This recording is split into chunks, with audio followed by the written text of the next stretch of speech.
This is Optimal Health Daily, episode 254. Eating the same foods repeatedly is stupid, part 2, by Steve Pavlina of stevepavlina.com. And I'm Dr. Neil, your very own personal narrator. Welcome to a Thursday edition of Optimal Health Daily. This is one of 5 podcasts where we read to you from blogs for free so that you don't have to read them for yourself, except on Fridays. That's where I answer your questions. So if you have a question related to really any health topic, definitely send me a question. Now, today's post is a continuation from yesterday, so if you're new here, you'll probably want to hear yesterday's episode first. That's episode 253. Before we get to part 2, I have an inspirational quote for you. Quote, "You rarely have time for everything you want in this life, so you need to make choices. And hopefully, your choices can come from a deep sense of who you are." Fred Rogers. So as I read this post to you, you're going to think about, well, how can I take action? How can I incorporate more foods into my diet? Well, part of that may come from the motivation of whether you really want to make that choice, whether you want to make the time for it. If it's important to you, I hope you do. So with that, let's hear part 2 of this post as we optimize your life. Eating the same foods repeatedly is stupid, part 2, by Steve Pavlina of stevepavlina.com. Lately, I've been applying Dr. Fuhrman's advice by injecting more variety into the foods I eat. I find that the easiest way to do this is while buying food. If I buy different foods, I'll likely eat them. Perhaps the simplest way to achieve more variety is to pay attention to foods you haven't eaten in months or longer and go buy some of them. I recently enjoyed some peaches and apricots, which I hadn't eaten in a long time. Another thing you can do is to buy different versions of your favorite items, instead of favoring the same versions week after week. Do you buy the same tomato variety every time?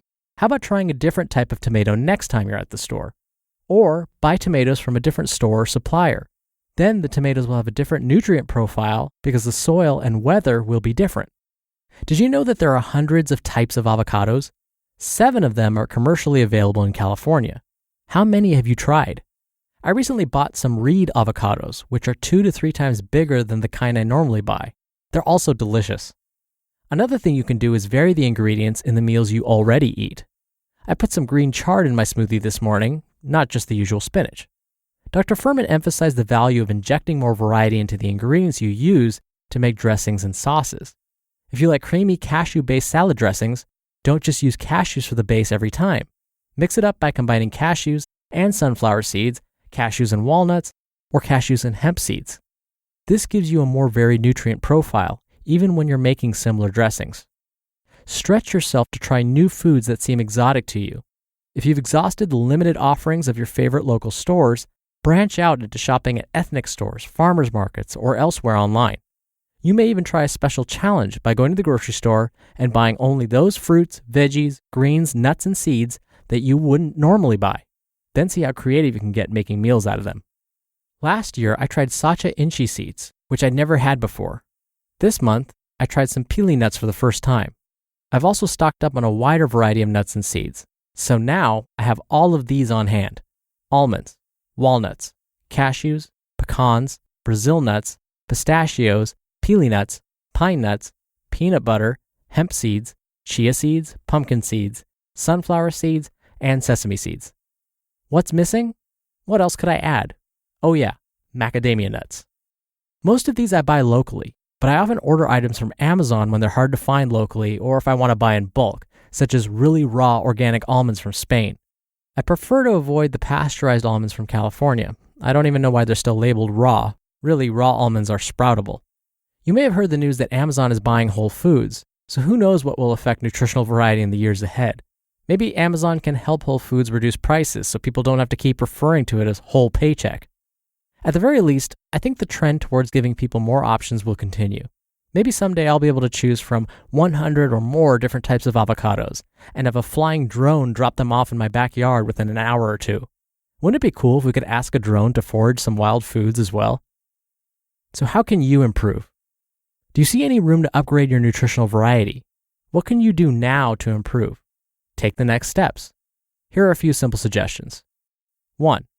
The next time you buy food, buy at least 1 fruit, 1 vegetable, 1 bunch of greens, 1 type of nut, and one type of seed that you haven't consumed in a long time. 2.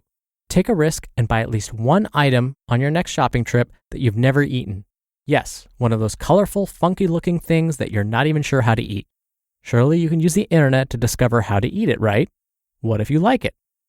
3. Substitute a different ingredient in a familiar meal. Try almond butter instead of peanut butter. Use a different type of lettuce in your salad. Use a different variety of tomato. Rotate your greens. And 4. Try shopping at ethnic grocery stores or farmers markets. Buy a few items you've never eaten, or at least buy some familiar items grown on different farms.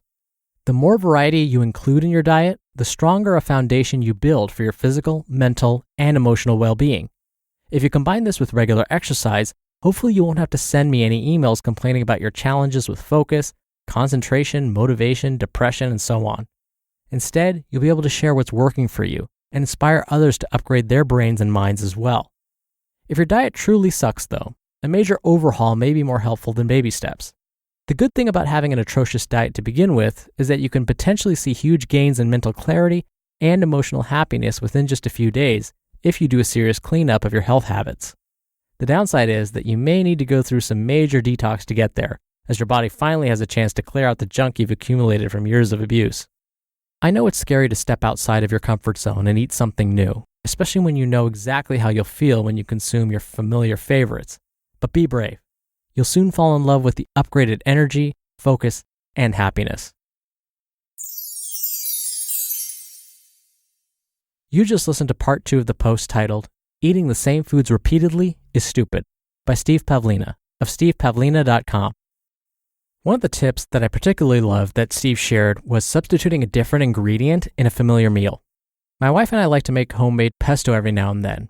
Instead of using pine nuts sometimes, we'll use pistachios, which gives it a whole new texture and flavor, and it's fantastic. Or sometimes we'll add arugula to the pesto. Sometimes a recipe will call for rice as part of the dish. Instead, we'll substitute quinoa. And again, with all the information out there on Pinterest, on Instagram, all at the palm of your hand, you can see where you can substitute these foods. You can get some really wonderful ideas and tips out there to really make some flavorful dishes. And when you do eat like this, when you incorporate variety, those nutrients that you're getting from each of those foods mesh so nicely in your body, and it does seem to promote overall health and wellness. And that's based on quite a bit of data that's been already published. In fact, my students will often ask me, what's the best diet? Like if we're thinking overall health and wellness, not weight loss, what's the best diet? Usually the answer comes down to whichever diet incorporates the most variety of fruits and vegetables. And oftentimes the Mediterranean and DASH diets go to the top of the list. And it's because of that. They incorporate a variety of foods, mostly plant-based foods. Big surprise. Now tomorrow's going to be another Q&A episode, and you're welcome to submit your own question about diet, fitness, disease, stress management, anything along those lines. Plus, don't forget, if you send in a question, you're automatically entered into small bonus raffles to win books from us. So to do that, come by oldpodcast.com and click the red bar along the side that says Ask a Health Question. Or you can call in. The phone number is 61 I love OHD. That wraps up today's episode. Thank you so much for listening. Thank you for being a subscriber to the show. Have a great rest of your Thursday, and I'll see you on the Q&A show tomorrow, where your optimal life awaits. Hello, Life Optimizer. This is Justin Malik, creator and producer of this show and Optimal Living Daily, the brother podcast of this one. Literally, I'm Dr. Neil's brother. If you like the format of this show, you'll love Optimal Living Daily too, where I also read to you from blogs, but cover other topics like personal development, finance, and minimalism from bloggers like Derek Sivers, The Minimalists, Zen Habits, and many more. So for more amazing content read to you for free, come subscribe to Optimal Living Daily too, and together we'll optimize your life. You've been listening to Optimal Health Daily. Be sure to hit the subscribe button to stay up to date on each new episode, and head to oldpodcast.com. That's oldpodcast.com for a free gift, as well as more actionable tips and resources to help you maximize your potential. Thanks for joining us, and remember, your optimal life awaits.